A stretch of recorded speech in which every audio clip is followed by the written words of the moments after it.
ஹாய்ங்க, எல்லாரும் எப்படி இருக்கீங்க? நல்லா இருக்கீங்களா? நாங்கள் இன்றைக்கி வந்து வெளியில் கிளம்புறோம். எங்கே போகிறோன்னு உங்களுக்கே தெரியும் போக போக. அதுக்கப்புறம் ஒவ்வொருத்தராக மாற்றி மாற்றி கிளம்புங்கன்னு சொன்னேன். கேட்காம கண்ணாடிக்கு எங்கள் வீட்டில் சண்டையாகவே தான் இருக்குது. ஸ்கூல் கிளம்பும் போதும் சண்டை, வெளியில் கிளம்புனாலும் சண்டை. இந்த கண்ணாடி சண்டை எப்போ தான் தீருன்னே தெரியல. அது இந்த பெரியவர் இருக்கிறாளே, கண்ணாடிக்கு முன்னாடி நின்று ஒரு 10 நிமிஷத்துக்கு மேலே ரெடியாவா. என்ன தான் பண்ணுவானே தெரியல. கண்ணாடியை பார்த்துக்கிட்டே நின்றுக்கிட்டே இருப்பா. அப்புறம் அந்த சந்தனத்தை வச்சுட்டு செவுத்துல வேற தடவி தடவி விட்டுற வேண்டியது. ஹவுஸ் ஓனர் பார்த்தா திட்ட போகிறாங்க. அவங்க அப்பா கிட்ட சொன்னேன், நான் தானே பெயிண்ட் அடிக்கிறேன், நீ உன் வேலையை பாரு, என்னமோ பண்ணிட்டு போகிறாளுங்க அப்படின்னு சொல்கிறாங்க. அதுக்கப்புறம் கிளம்பிட்டோம். அவங்க அப்பா கிளம்பிட்டு வாங்க போகலான்னு சொல்லிட்டு கடைசியில் பார்த்தா நாடகத்தை நின்று பார்த்துக்கிட்டு இருந்தாங்க. அதான் எனக்கு சிரிப்பு வந்துருச்சு, வீடியோ எடுத்துக்கிட்டு இருந்தேன். அப்புறம் வெளியில் வந்துட்டு அவங்க அப்பா கிட்ட வம்புழுத்துக்கிட்டு இருந்தா சின்னவ. வெளியில் வந்தாலே உங்களுக்கு எப்படி தான் இருக்குன்னே தெரியல. வேணுன்னே அவங்க அப்பா கிட்ட வம்புழுத்துக்கிட்டு அதுக்கப்புறம் டான்ஸ் ஆடிக்கிட்டு இப்படியே தான் பண்ணிக்கிட்டு இருந்தாங்க. அவங்க அப்பாவும் அவங்க மேலே வண்டியை விடுற மாதிரி பண்ணிக்கிட்டு இப்படி தான் பண்ணி கிளம்பிக்கிட்டு இருந்தாங்க. அதுக்கப்புறம் எல்லோரும் ஒரு வழியாக வண்டியில் ஏறி கிளம்பியாச்சுங்க.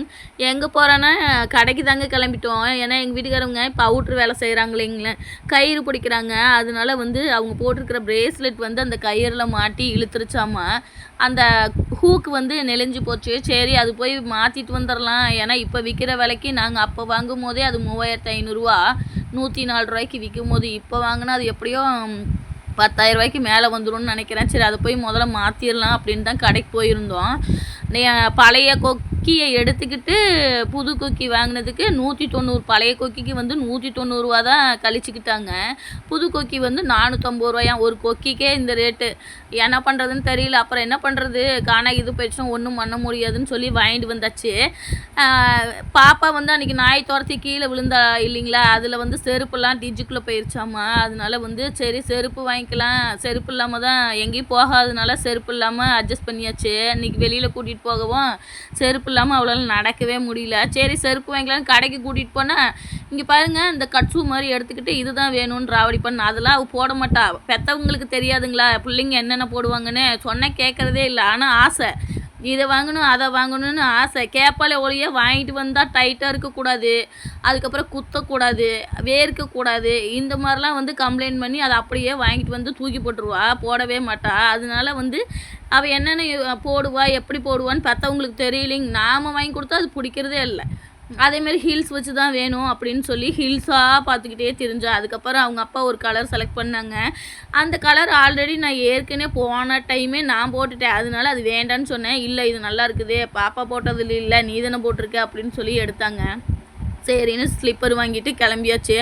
சின்னவ தான் வந்து கோவத்திலே இருக்கிறா. ஏன்னு கேட்டிங்கன்னா, அவளுக்கு வந்து ஸ்லிப்பர் வாங்கலை அப்படின்னு. இவளோடது வந்து நாய் துரத்தி டிச்சுக்குள்ளே விழுந்துருச்சு, அதனால வாங்கி கொடுக்குறோம். ஆனால் அவளுக்கு எதுவுமே வாங்கி கொடுக்கல அப்படின்ட்டு வந்து கோவம். சரி இங்கே ஏதாச்சும் பார்க்கலாம் அப்படின்னு போனோம். அதுக்குள்ளே கடைக்கு டைம் ஆயிடுச்சுன்னு அந்த பையன் வந்து லைட்லாம் ஆஃப் பண்ண ஆரம்பிச்சிச்சு. கடையை சாத்த போகிறோம் அப்படின்னு சொல்லிருச்சா. அதனால வந்து வெளியில் வந்தாச்சு. எங்கள் பெரிய பாப்பாவுக்கு மட்டும் ஆசையே தீர்றதே இல்லைங்க. எதை பார்த்தாலும் ஆசை. அவள் வந்து சைனா கேர்ள். அவளுக்கு பேரே வந்து சைனா கேர்ள். ஏன்னா அது அப்படியே மாடர்னாக இருக்கணும்னு தான் நினைக்கிறது. அதனால வந்து அவளுக்கு பேரே சைனா கேர்ள். எங்கள் சின்ன பாப்பாவுக்கு வந்து ட்ரெடிஷ்னல் கேர்ள்.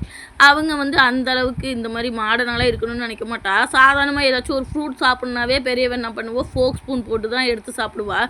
அதுக்கப்புறம் வர வழியில் வந்து கோயிலை சுற்றி பார்த்துக்கிட்டே வந்தோமா. அப்புறம் பிரசாதம் கொடுத்தாங்க. பிள்ளைங்களும் வேறு பசிக்குதுன்னு சொன்னாங்களா, சரி அப்படின்னு சொல்லிட்டு போய் லைனில் நின்று வாங்கி கொடுத்தோம். என்னால் நிற்கவே முடியல.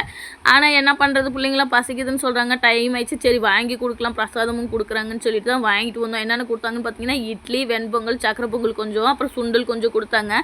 வாங்கி சாப்பிட வச்சுட்டு இன்னும் கொஞ்சம் கோவத்திலே தான் இருக்கிற. பழம்லாம் வாங்கிட்டு வந்துருந்தோமா, அதை வச்சு ஆட்டிக்கிட்டே நின்றுக்கிட்டு அப்படியே சோகமாகவே தான் நின்றுக்கிட்டு இருந்தா. அப்புறம் கையெல்லாம் கழுவிட்டு சரி கிளம்பலான்னு பார்த்தா அவங்க அப்பா பெட்ரோல் இல்லைன்னு சொல்லிட்டாங்க. எங்களாலலாம் நடக்க முடியாது அப்படின்னு சொல்லவும் அப்புறம் வண்டியை கமுத்தி போட்டு அப்புறம் வண்டியை ஓட்டிகிட்டு போய் பெட்ரோல் பங்க்கில் போய் பெட்ரோல் அடிச்சுட்டு அப்புறம் கிளம்பணும். நானும் பல தடவை சொல்லிட்டேன் வெளியில் கிளம்பும் போது பெட்ரோல் அடிங்கன்னு. ஆனால் கேட்கவே மாட்டேங்கிறாங்க.